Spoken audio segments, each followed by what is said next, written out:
Rip, you already know. It's your boy Saint Mike, Mike J, Michael J. Dillon, Eagle Spiritual, Mike Fowler, Rip. And it's your man, Keith Reporting King, Mr. Moscato, a.k.a. the greatest man walking the face of this earth. Rip. And I'm Trooper Joe, and I'm here. Have to do a new one. This is Nate Peter Ghost. Hey, take care. Alright, Jack. One foot off. You have fun all that time. Had that fun out Voice of the there. voices, when we talk about sports, politics, religion, sex, rip, entertainment, you name it, we talk about it. We gonna talk about it. We gonna talk about it. Now I'm talking about Sweep the streets I used to. Oh.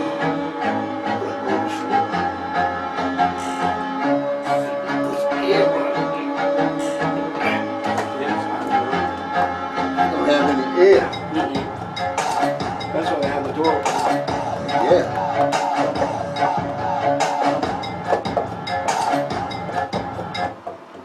Put you to sleep.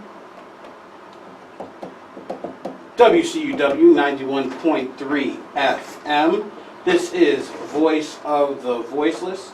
Call in at 508-753-2284. It is your boy Truth It, here to address any and all things when it's time to, and it's time to. And I am here with the one, the only, the man of the hour, too sweet to be sour, the man, the legend, Trooper Joe.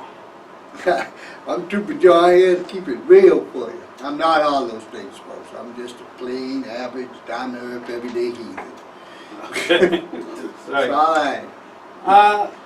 Troop, so another Tuesday, another 12, which means it's time for Voice of the Voices to do what we do best. So how was last week for you after you left? Yes, the 4th of July. How did that go?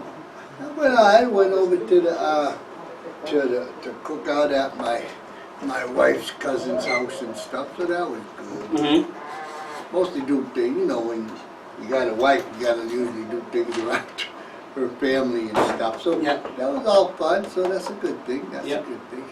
Right. Yeah. How was yours, though? Well, the 4th was really a quiet day because, you know, we did Voice of the Voiceless. That's that. Went home, didn't really go out anywhere. We went to the lake a couple days earlier. But one thing did happen. My wife got me a 4-foot tall American flag. Hey, And I put that bad boy on my wall. she like it. She like you to get that flag. I'm proud to be an American, Troop. Me too. This country, man. You know what this country reminds me of? It reminds me of the Boston Red Sox. The Boston Red Sox. Yes, that's what this country reminds me of, the Boston Red Sox. Does the country do the Red Sox do everything that I like? No. No? Is the Red Sox history everything perfect to me? No. But the Red Sox is still my favorite team and still the best team in baseball. And they are still the team that has my heart. There you go. In the same way, the United States of America, has it done everything historically that I liked? No. Has everything been perfect about it? No. But do I love the United States of the Americas more than any other nation on the planet? Abso-freaking-lutely. Ooh, It that's is the powerful. United. Yes, right. I am a real American. Fight for the rights of every man. Because we were talking last week, True. Yeah. We were talking last week about Old Glory that I have on my wall. We weren't talking about her specifically, but we were talking about Old Glory and how people didn't want to celebrate the birth of the country. Yeah, I don't understand that. It brings up the old wounds. People usually remember wounds more than they remember good times. They remember the bad times easier than they remember the good times. Yeah. But as you said Good times earlier are today, fleeting. yeah, good times are fleeting. But as you said earlier, they weren't around for those bad times. No. A lot of people who are upset about, what happened in the Jim Crow era. I don't know. I wasn't alive then. Yeah. I wasn't born until '77. Elvis had just died. That's all I know. Elvis is dead. Yeah. Oh yeah. He died in '77. I think it is the year I was born. Well, he can do that. Yep. But so we're a little messed up with our thinking of the country. We automatically gravitate to the bad things, and we forget about the great things. The Yeah. great free nation that we live in, truth. Yeah, I think that we forget that we is the optimum word there. Even if we live in this country, but this country doesn't have to take care of you the way it does. You have to give what Kennedy said, it asks not what this country can do for you, but ask what you can do for your country. Yep. So if you're asking those questions, then once you're seeking those answers to those questions, you'll start doing for yourself too. Right. And in doing for yourself, simply so that you can do more for your country, so everybody profits. If you just ask about, oh, well, the country did this and the country did this to my people back in the day and all this stuff like this, then of course you're not going to have a good liking for your country. Mm-hmm. It's going to be a bad place in your mind for you. Well, first, before we continue, I just want to say that we came on right after Mongo Time with Rosie and Chuck. Shout outs to them. They always give our shout out to our show. I felt like we always come in a little bit early and listen to a lot of the songs that they're playing. I haven't had the opportunity to sing a song with them before. The Way You Look Tonight. So just shout outs to them. And that show's Mongo Time with Rosie and Chuck.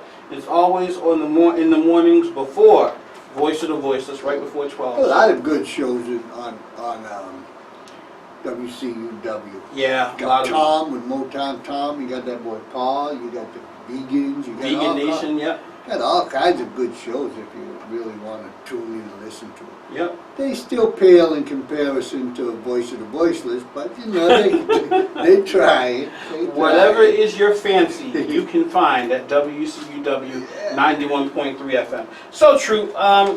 First off, let's start with slavery. Slavery. Yes. Slavery lasted, from you giving me the history lesson, Oh, 300 years around. At least in this country. Roughly I don't know 300 how years. old this country was. It lasts a long time. Yeah, it lasted a long time in this country. But slavery's done. Done. We need to move on from it. That's it. If I never hear the word slavery again, it'll be too soon. Exactly. Don't want to hear about it anymore. No. Now, you'll have some people who say that slavery still exists. They wanted to exist. I just want to say that slavery existing, if that's what you want to call the school to prison, or you want to call the prison pipeline slavery, then you have to understand that that is not a racial issue. Yeah. That is a financial issue. Yeah. If the prisons are being filled for profit, then that's not, they don't care who fills them, they just want them filled. Exactly. You Right. know? And slave. If you're looking at slavery, you're going to take some ownership yourself. You're becoming a slave taskmaster. Yep. You know, if you're not doing things to bring yourself out of the situation that you're not happy with, Right. and that's the part I think that should be emphasized with, that you're not happy with, because that's the beauty of living in a free democracy like this here, that you got the rights to be as unhappy as you want to be. Right. You can be in any walk of life that you want to be, and if you choose to be in this walk of life, be happy in it. You made the choice.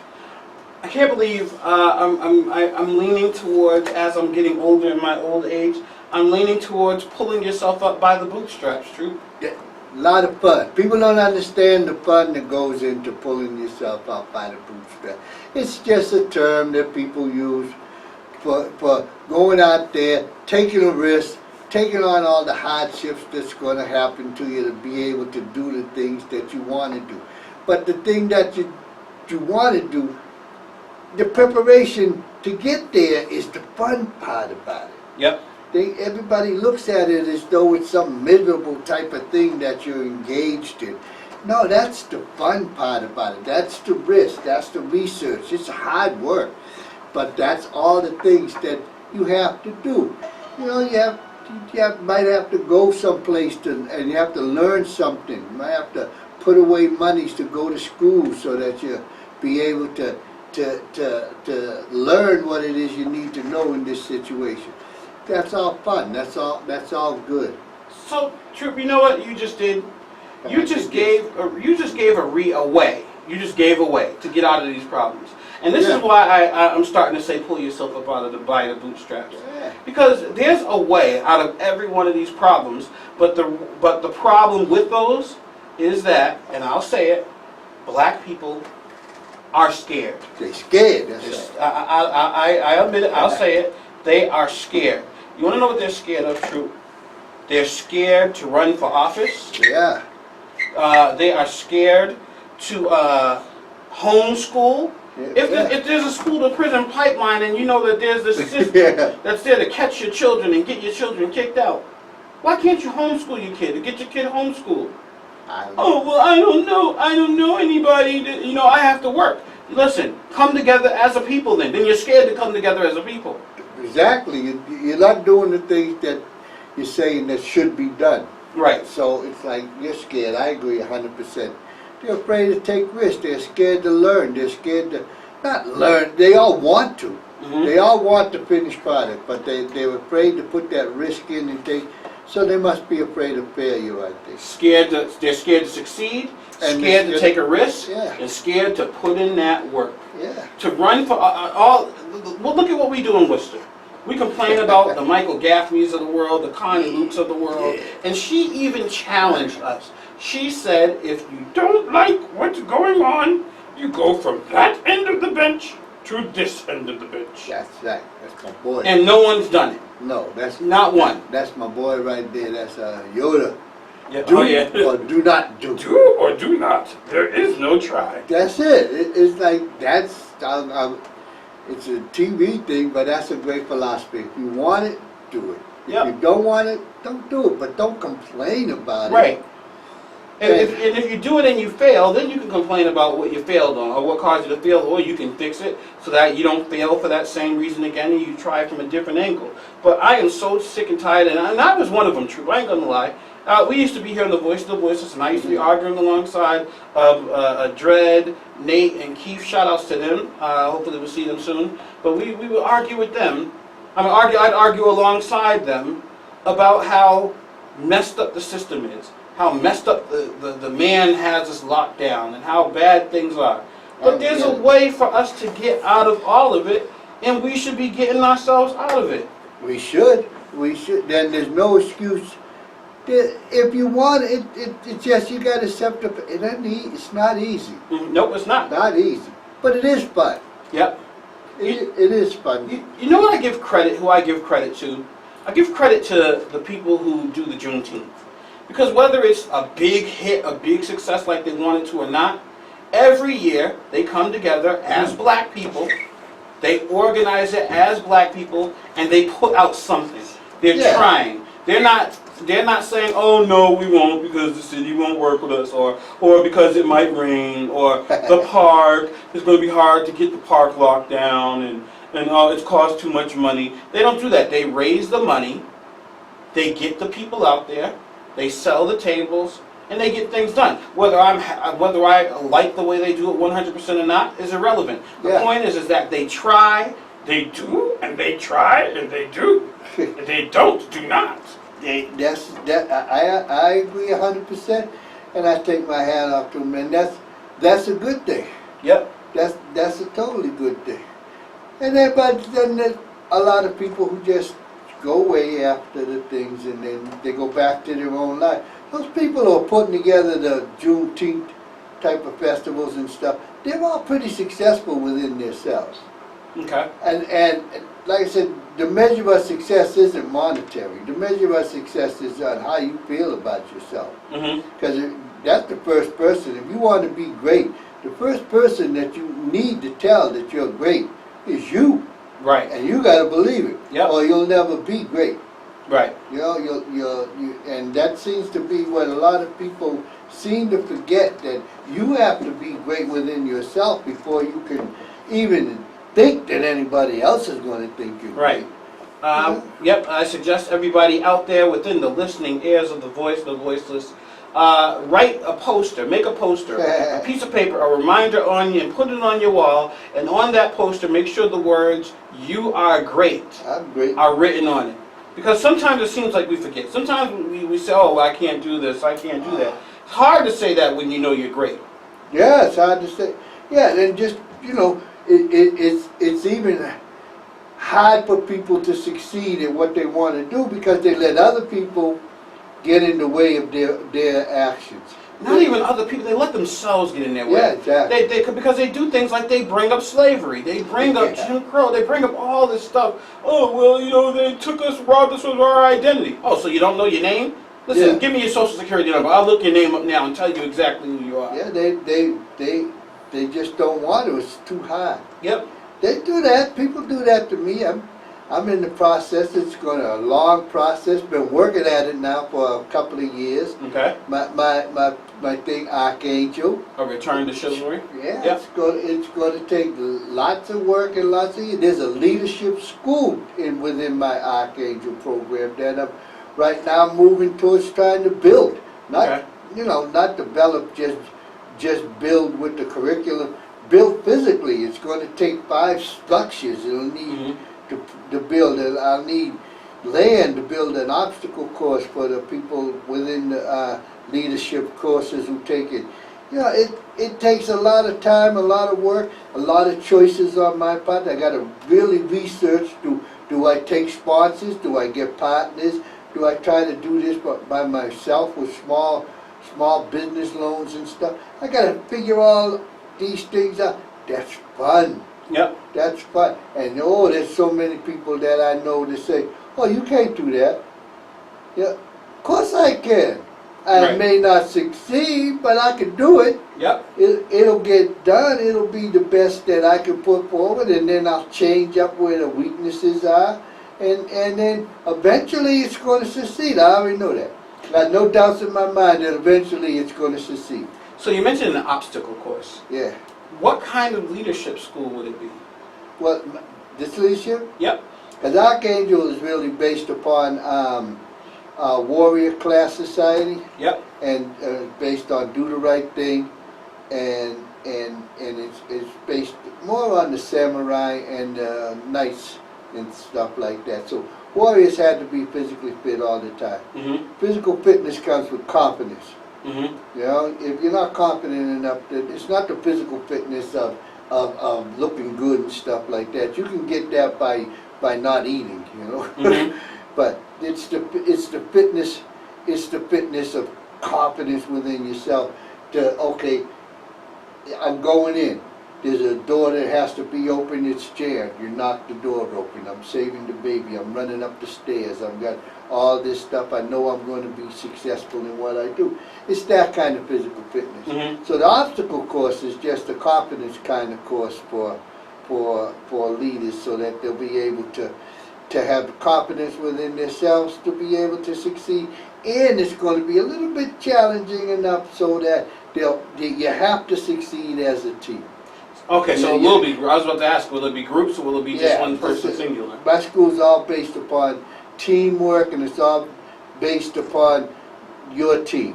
So if you're the CEO and administrative of say the Hanover Insurance Company, Mhm. well that team comes there, and they live together, they eat together, they do everything together within the school, Mhm. which is again based on a warrior type thing. So it's based on West Point, it's based on other type of things like that, other military type of things. It's based on, there'll be business concepts in it, but not a whole lot of the regular managerial stuff. Anybody can learn that. There's no challenge to learning that. So it'll be based on challenges like that. It's going to be fun, expensive as hell, but So what do you think are some of the greatest areas of need for the average leader or the average person in businesses today? listening. Okay, so they have a problem with listening. They have a problem with listening, and they have a problem receiving what they're hearing. Because if the CEO, you have to do this. This is what the mission is for the day. This is the task to make the money for the company, right? That doesn't mean that you go down there on the floor and do the work. Mm-hmm. The person who does the work is the person that's on the floor. But they might know that, like say there's a bottleneck within production line and stuff. The Okay. CEO really not gonna know where the bottleneck occurs. Okay. The foreman on the floor may not know where the bottleneck occurs. It might be the person on the opposite end of the machine, running the machine, who knows that, you got a robot on this machine over here that can put out 100, and then you got me who can only put out 6. Right. So here's the bottleneck. Would they see the bottleneck? No, they might be focusing on, look at this brand new robot we got that can really shine in them. So the listening like that is important, Mm-hmm. and the confidence for the person who might know the answer, but it not going to tell them, I can't tell my boss or the CEO this. Nah, but you should be having an organization where your boss can actually listen to the things that people say, and that gives ownership and everything like that to the whole company and everything. All right. So I'm coming to your school. I walk into your school. It's the first day, Hey, and I tell you, hey, how you doing, Trooper Joe? The original Morning Joe. My job is, I want to lead the black community to a prosperous, self-sufficient community. What would you have me do? move.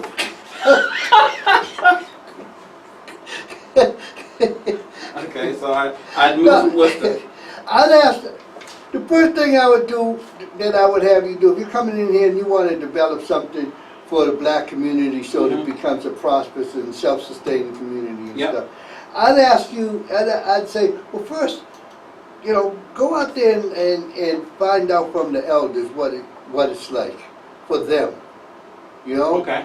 And so you find out what it's like for the elders and stuff. Then find out for what it's like for the youth. Now you got two different parameters to work on. Very different parameters. Yeah. Yeah. So within those parameters, this is where you're going to identify where the problem is within the black community right there. What their wants are, what they value, what they believe. So you got this down. You got this personal factor down.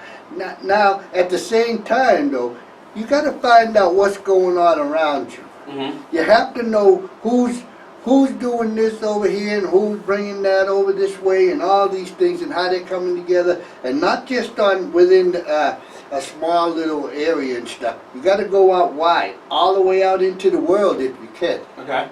So you might say, African art is something that they really enjoy in the black community and stuff like that. And now you're looking, you say, oh, look at this, look at what I'm seeing. The younger population over here, they're designing their houses with African art. Yep. African art might be something to start using for a sustainable type of thing within the black community, something to look at anyways, So that's what I would say, take work to kind of look around at what's going on. First get these boundary lines set up here. You got your old people and you got your young people. Mm-hmm. And both of them, like I said, they're going to bring it together with a nice umbrella over the top. And then look at all the things around like this here. And then come the hard part. Okay. You're going to have a lot of amen is coming to you. Yeah. They're gonna, amen this. Oh, amen. That's the God old be. group. That's the old group. That's a young group too. The young group don't say amen, but they kind of Oh yeah, the snap, and yeah. click at you and stuff Right. like that. So you're going to have a lot of them. Then Okay. they're not going to stick around very long. Okay. They're not going to be around very long. So the people that you really want people that's going to sustain and be able to bring with them in their all the ideas to make this thing work. Any idea. It doesn't matter what it is. It might be an idea from mud. Any idea that's going to make the community become a sustainable thing. Some people are going to come into it with an idea about we need cleanliness in the street. We need to clean up the streets and everything. Oh, like Corinne Gaffney. Yeah, like Corinne. She might plant flowers all Yeah. over the place, and Yeah. this is going to make everybody happy, and then they'll all have a house. I don't know how that's going to work, but yeah, So this isn't somebody who you listen to their idea. It's Mhm. nice and stuff, but there's a place for that later on. Okay. You know, it's not something that's going to develop a community and be sustainable. All it is, it's beautification that's going to happen later on. You know, you got to make it sustainable. Jobs. You know, how are we going to create businesses, jobs for these people within the city? You got to look at all that. And you look at that on what's around you like this. What do you got to pick from? And how far do you want to go to pick from that thing? You might need to have it might be that there's a brand new electronics company or some kind of high-tech industry that's 20 miles away, but they're willing to take people in and train them in internships and stuff like that. Yep. Small little internship, and then because it's new that there's jobs there. So you set up a carpool within your community for people who might want to travel out that far. In your carpool, responsible people take them out there, they're getting trained, they get the job. They're still coming back and spending their money within the company here. Yep. You know, so within the community. Yeah, I was just saying, and within their community. Yeah, and the community starts to develop and grow. But it takes time, takes a lot of work, and A lot of patience. a lot of patience, and it's a lot of discipline involved in it. And all those things, it doesn't matter what it is. That's the whole thing. There is no one pattern to it. There's no matrix to follow and say that's what's going to work. What's going to work is what you want. Right. That's what's going to work. Okay. You know? All right. So someone else. Me talking too much. Yeah, no, that's all right. No, because I want to know what you know. You got to want to make sure you know about the school now.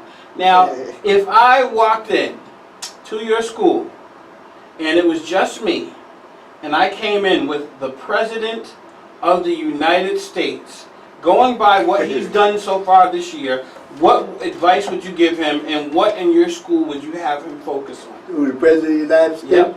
I know. Not messing with China would be one. Oh yeah, I would tell the President of the United States that you're making you're letting your little ego get in the way when it comes to big political type of interactions and stuff like that. Business wise, you got it. You're right there on the business sense and stuff like that. But the danger is in the real world, people die. You keep poking that bear, China and stuff like that, there's going to be ramifications from poking that bear. You can't poke China all day long. They like to smile and sit back and everything, but you can't poke this big. He get mad sooner or later. Right. And trying to threaten them with their monies and stuff like that. I think that's a bad business type of thing over North Korea. Hey, but you think everything else he's doing is fine? I think he's doing a lot of things that are fine. Some of them I think is just a little bit, I think some of them he actually knows he's not going to be able to do that. But it's what people want to hear, and it gives them try to hope. accomplish. Yeah, so I think he's doing that in a lot of regards. But I think some of the business things that he has in mind, I think that with time they can work. The health thing ain't not gonna work. Nope. Not gonna work. You know, I don't think that's gonna work. Nope. I would suggest that he would be taught more to be a leader of a nation, not the leader of a business. Yeah, that's the whole thing. But he is a businessman. Right. Well, no, he's not a businessman. He's the President of the United States. Right now, he's the president. Right. of the That's United what we're training him for. So Yeah. maybe 4 years from now, or 8 years from now, if he wins again, then we can teach him how to be a businessman, or we can give him advice on being a businessman. Right now, I want him focused on being the President of the United States. And right now is too short of right now. You got to learn. There's a learning curve that he has to go through to be a politician and be the President of the United States. Right. They always judge you by your last 4 years, not your first 4. Yeah, because you remember, he didn't even think he was going to get elected. Nope. Nobody thought this guy was going to get elected. He never should have got elected. It was the biggest craziness going on in political history in this country. Yeah, He didn't even have to do anything to get elected. He almost came to a point where it's like, shoot, I better start spending some money. Right. Or they're going to say I'm stealing or something, because he didn't even have to steal. And he's getting all kinds of publicity, whether it was negative or not. didn't matter because the Democratic Party was at war with the Democratic Party during the presidential election. Right. What the Republican got to do? Nothing. Pretty much nothing. And he's still talking about Clinton. Yeah, Still. they like talking about Clinton. Like, get over it. It's almost, I don't know what I'm sick and tired of more. Black people talking about slavery and them talking about Clinton.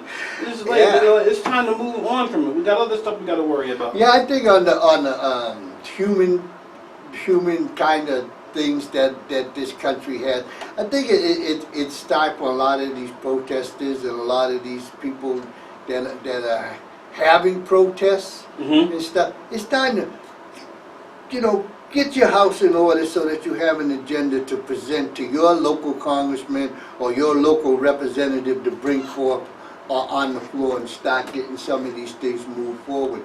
And stop just letting all these people that's already in there take all this because they don't know. Right. There's been a big vacuum suck of brain power within our government. Or there's a hole that the people that are elected to be representing us as in our for our own self, they don't know what we want, Right. and we're not telling them what we want. Nope, we're not. You know, Uh, we're just telling them that slavery was bad. yeah. There's a prison in the pipeline thing. So, okay, that's cool here. Oh yeah, don't forget, Black Lives Matter. We checked that box. Okay, Yep. This is what we're telling them. You know? Right. Or what do you want? Not. See, I don't even want to ask what do you want. I ask what are you going to do. Yeah. If you do, then what you want will come out of that. Yeah. Just sitting there whining, no one cares about what you want. So it's about when you're doing something other than whining, when you're doing something, that's when people will start to care. Yeah, you would hope so. And a little bit more than putting plants, flowers in the flower boxes out there and stuff, which is very nice. But if you're running for office, I think you should have a little bit more. It would be a whole lot nicer if you had something that proposed a program so that you can have the youth of Worcester go around and get paid Right. for putting these flowers in the flower pot rather than you wearing your little t-shirt and putting flowers in the flower pot. At least this way you're showing the community that you have their interest at heart, because you know the kids need summer jobs and stuff. Yep. So you can propose a program for that. But if you want to go put your little gloves on and put the flowers in the flower pot and this gets you elected, shame on Worcester. That's kind of sad, actually. Well, but the question is, I still have is, now you would know better than me. I haven't really been paying I know. attention enough. What? But have you heard anything from Sarai's camp? Are they doing anything right now? I haven't heard anything from any politicians. Nobody, really. I haven't really heard any kind of tangible ideas or any kind of thing saying, I'm going to be out there representing your interests in this way, that way, or this way, or any other way. I haven't heard anything. I've heard, all I've heard is this one did that, and that one did this, Yep. and don't talk to them, and we're gonna bring in these people because they don't like them, and I don't like you, and this is all I've been hearing Yeah. around the place. It's like, what, the last big one was on, what's his name there? He's running for school committee. Encarnacion, Edward Encarnacion, I believe it was. Yeah, they got about his history and stuff like that. Oh yeah, You know, the drug abuse and everything like yeah, that. it's like, okay, but that's all this is. It's just a lot of mudslinging. It ain't even mud. It's like, you guys just throwing the water. You're not even bringing in real dirt. Well, it is. I think it's mudslinging, but it's not really. Well, yeah, it's mudslinging. But so we have 4 months. Yeah. It's already July.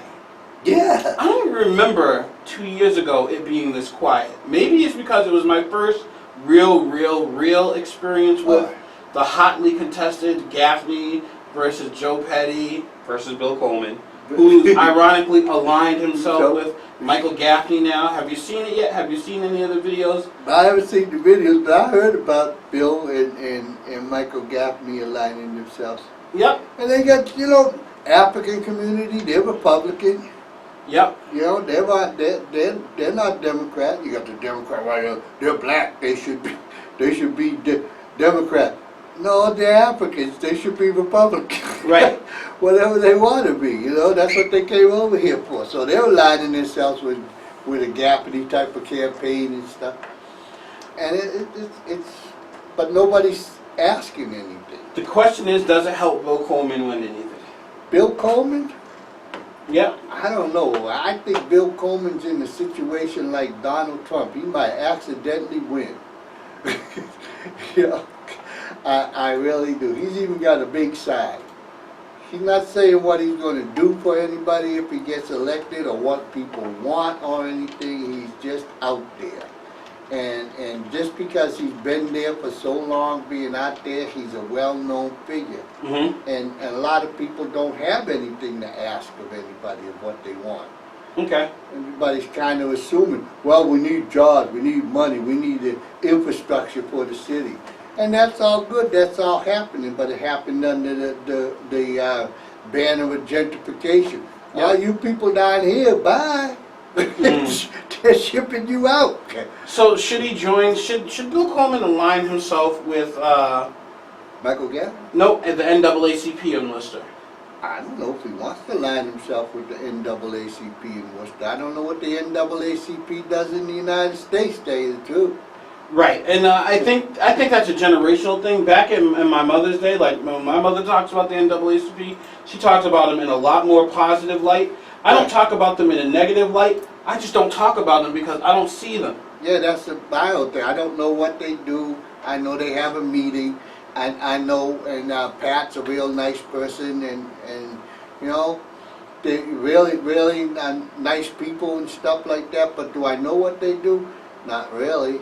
I know what they didn't do in Texas when I was down in Texas with the Buffalo Soldiers. They didn't offer any help, and they said they can't do things like, you know, helping organizations. What year was that? Oh, I forget when I came back about 10 years ago. Well, Started the museum in Texas. They didn't help either. Did the Nation of Islam? Didn't Okay. help. Yeah. Well, even the Nation of Islam, like I know that they're doing work in Chicago. They're really working towards the violence and slowing down the violence there. By the way, there was a video yesterday of I think he was an 8-year-old kid carrying a gun in Chicago. And he was arguing with another man, a grown man in a car, and they were talking about what gang they were from. And the little boy showed his gun a couple times to the guy in the car, telling him don't play with him.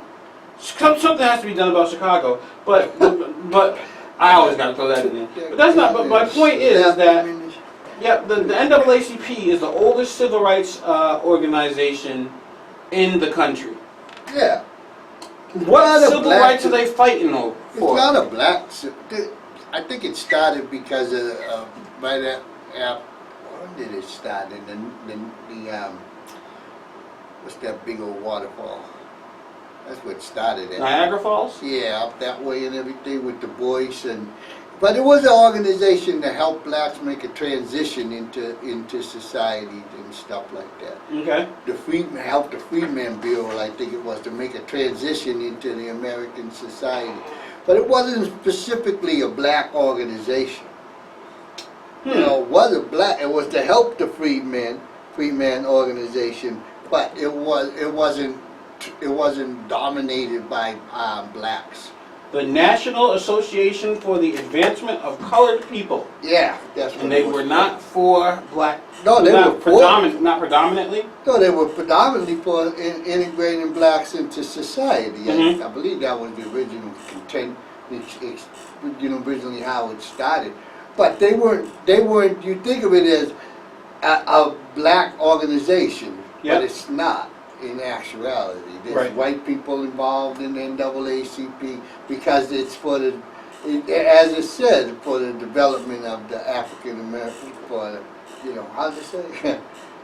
The advancement of the Yeah. National Association for the Advancement of Colored People. Yeah, that's what it was for.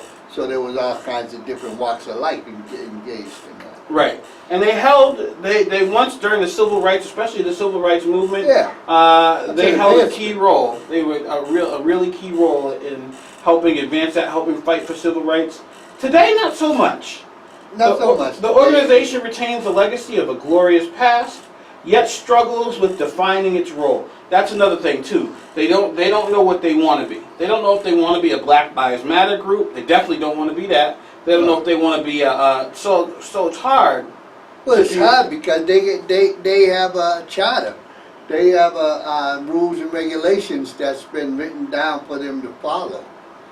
That's where it's hard. All these other protests, they're all startups. They're all here and there, and they're all over the place like that. They're all asking for you to give help in this regard and everything like They're that. still doing their job though. Who? They're doing the NAACP's job. Yeah, the NAACP is for the advancement, of colored people, and they're still doing their job today. What But job are they doing? I don't know what they're doing. That's the whole thing, because we're all focused on the big issues. Mm-hmm. But we're not focused on any issue. But Okay. they're still doing their job of what they need to do. But it seems like the world is wrestling to try to find out what it is we need to do. Everything except taking the responsibility for self. Well, the Council of Bishops of the African Methodist Episcopal Church recently wrote an open letter to the NAACP providing words of support, but also constructive criticism, tough love, and heartfelt advice, calling the NAACP tired and unfocused. The AME Church suggested they focus on organizational structure, mission, and relevance, and inspiring young people and Black Lives Matter to join and get involved. I agree with that 100%. I don't think they have a mission statement. Who? The NAACP. They got a whole charter, they got a whole constitution that they follow. Right. I still don't think they have a mission statement for anything relevant today. Nah, they're out of date. Yeah, they're falling out of date because of successes that happened. Civil rights happened, civil liberties happened. There's a lot of things that happened that made some of the things that they were heavily engaged in obsolete. Right. I wouldn't mind being a part of something that the NAACP was doing if I knew what they were doing. As the person says. Well, they meet every once in a while at the I forget where they meet. Right. Anybody can have a meeting, but I want to know what they. I guess to go to the meeting to find out what they do or what they plan on doing. But I haven't seen them do anything. What is the mission and vision for the NAACP today? If you get on a bus, you want to know where the bus is going. We don't know where the NAACP is going.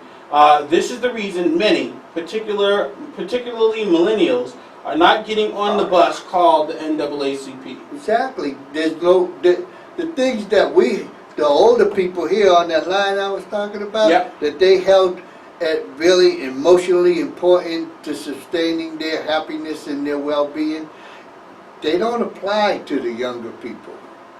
No. They don't apply. Young people can't even fathom some of this stuff. Some of the younger people, I'm going into the 40s too, still have to have their parents, not approval, but their parents' support and money for them to even just survive on a very elementary level.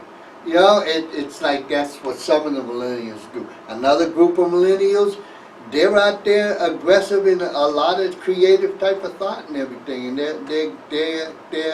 they're expanding and they're growing. Right. And there's a big gap in the middle that's just kind of playing games. So the NAACP has been, I don't want to say obsolete, but they've been kind of out of the focus, or obsolete. They've been obsolete when I was growing, when I was a teenager. Yeah. I didn't hear or know anything. I didn't know that there was an NAACP in the city of Worcester until last year. Yeah?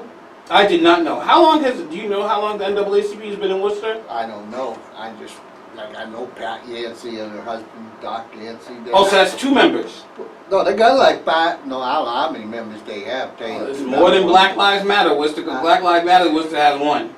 Yeah, sure is. You see right in there you go.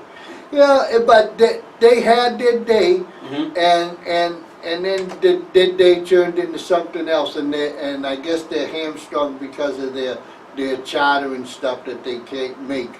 they can't make a move into today's society to really be effective.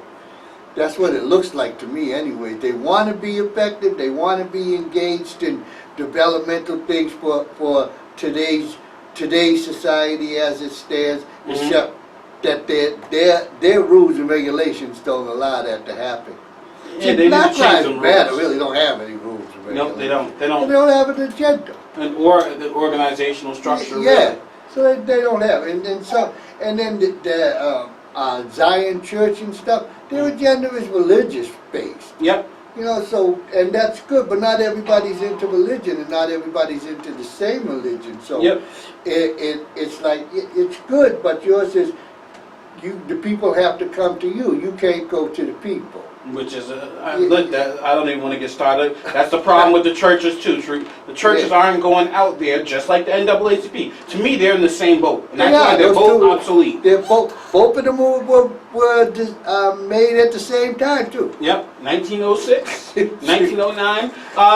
The letter also noted that while the NAACP boasts that it's the oldest civil rights organization in America, longevity by itself is not proof of relevance. For the reality is that today the NAACP is smaller and less influential than it has ever been in its history as an organization, the letter said. Today the NAACP intimidates no one, to be perfectly honest.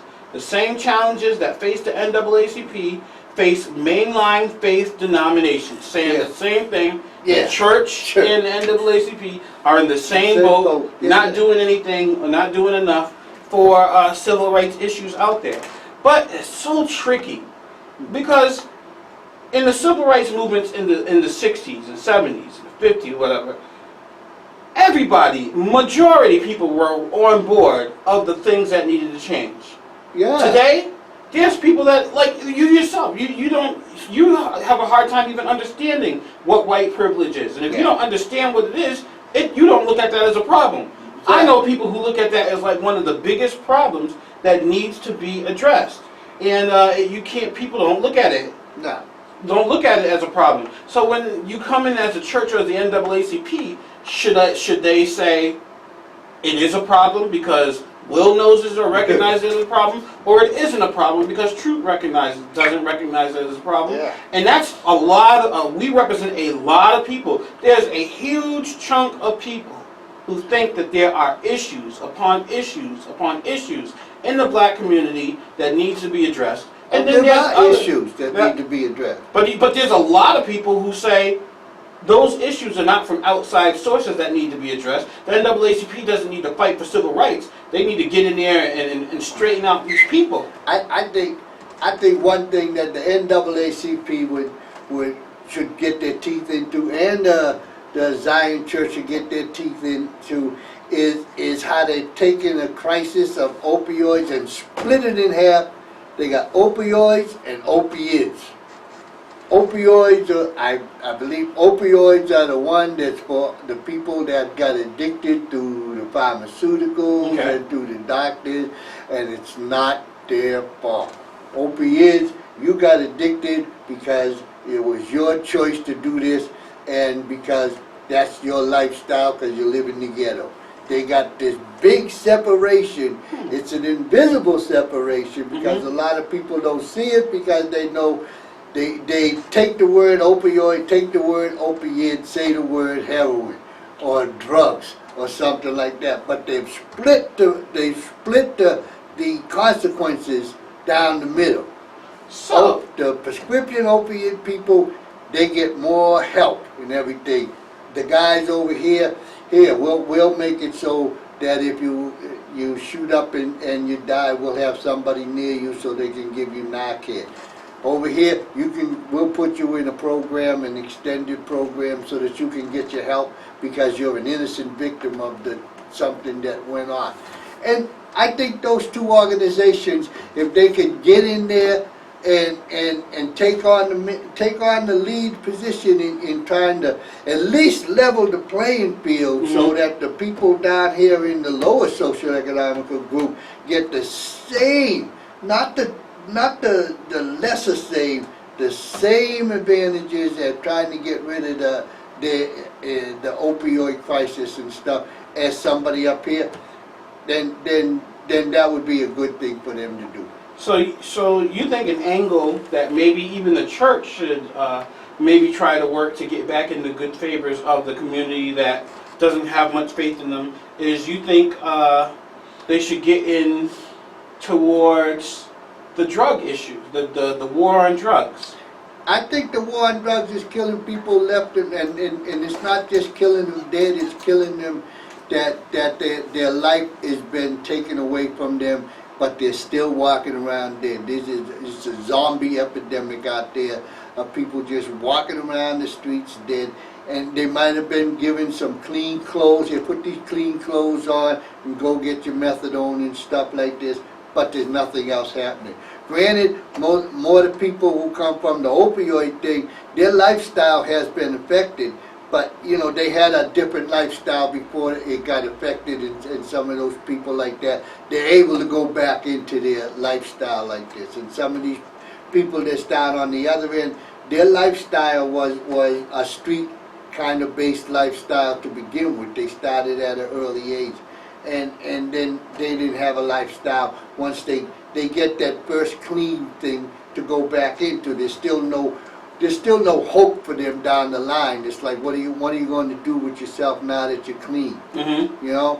They don't have that, so the possibilities of them tripping and going back in, they go hundreds and hundreds of times, falling down, going back into drugs and Right. stuff. The people up here there's a better outcomes for success in getting them off of drugs, up on this opioid thing than on the other one, and that's separation. I think that's where those NAACP and American Methodist Zion, Methodist churches, whatever they are. whoever they are, AME.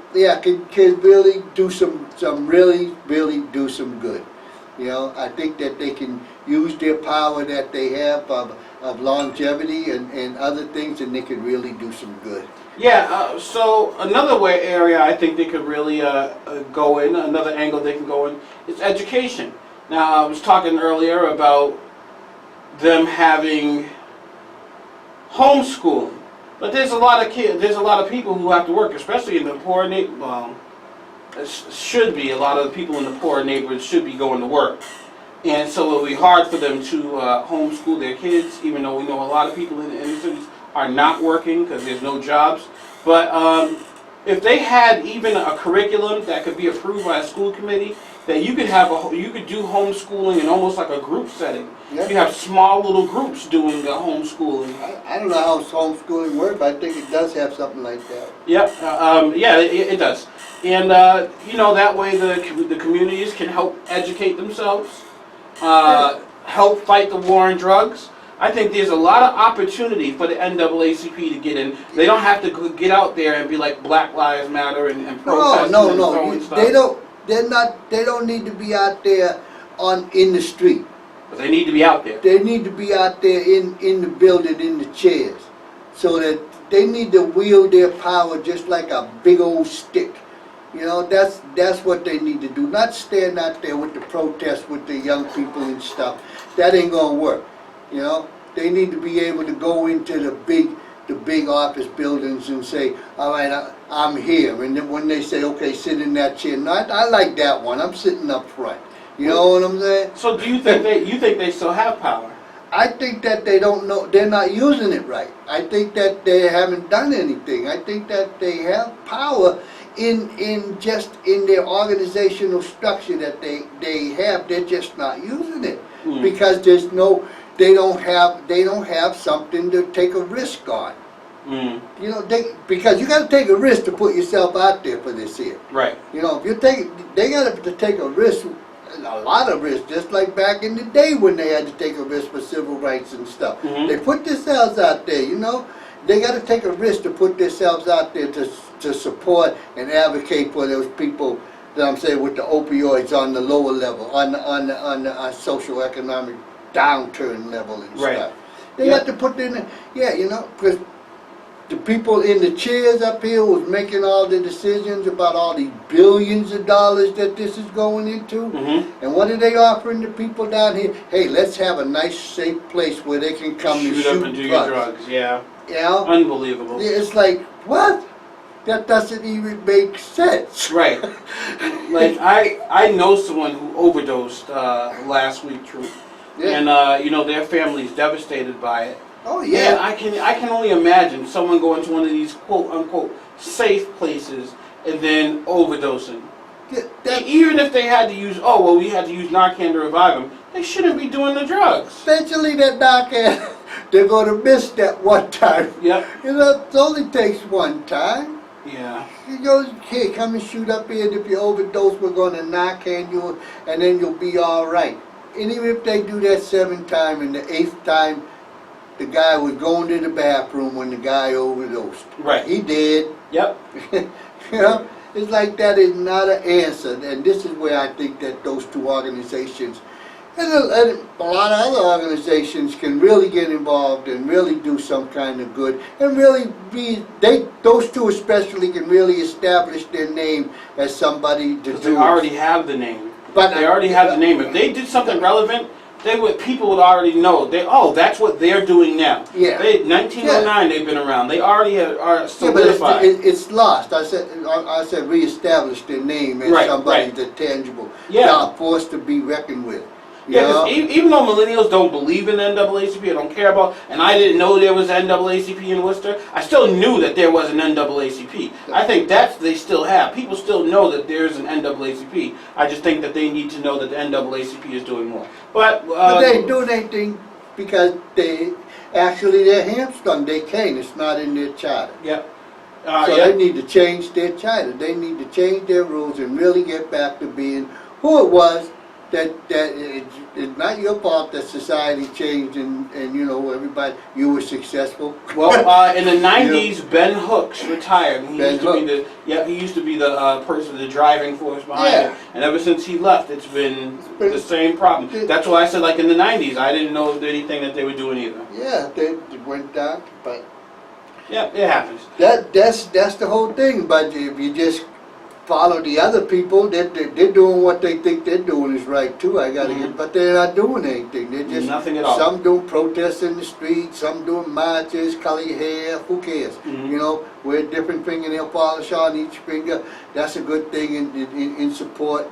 You know, some are doing destructive things. You know, paint Black Lives Matter on a cemetery or something. Let's knock over the 10 Commandments or something like that and blame it on. Yeah, and there's white organizations doing the same thing, so there's nothing being done. It's just a bunch of noise out there. All right, And true. as long as it's noise, then nobody cares. Yep. But once the noise starts to become something that's unified and it becomes a loud voice, just like my boy walking around, what's his name, Joshua, walking around with the trumpets around there. Yep, Washington, 7 times. Yeah, but once the trumpets and the clapping and everything became unified, the walls fell down. That's right. It's pretty easy. Yep. You know? And you know what? They did it, even if it didn't make sense to them, they still did it. They still stayed the course of what they were supposed to do. All right, Troop, so you're not going to be here next week, or is No, it the week after? I won't be here next week. All right, so I gotta go learn more about leadership and know about things so that I can get my school. A lot of work, folks, and you're all invited to give me a hand. all right, Troop, you're going to do your shout-outs? Yeah, I'm gonna shout out to my lovely bride Laura. I'm gonna shout out to my 2 scientists, Mason and Max. And shout out to all those in special ops and in the service and in any walk of life. And to everybody out there, go have that fun. Yes, go ahead, have it. This has been your boy Troop that addressed everything, even though we missed a couple things. I will definitely be in the building next week. Maybe I'll be able to grab someone to come along to help fill in for a Troop who will not be here next week. And we'll talk to everybody then on Voice of the Voiceless, same bat time, same bat channel. I'll holla. That's it. That's it. That went for me talking a little too much. Hi guys, this is Abby Gardner and you're listening to WCUW 91.3 FM, Worcester. I'll see you at Falcon Ridge. Pledge $75 or more to WCW and receive a pair of weekend passes with camping to the Falcon Ridge Folk Festival, a three-day Having a community coffee of or folk something? music and dance If you wanna at go. Berkshires, taking place August 4th, 5th, and 6th.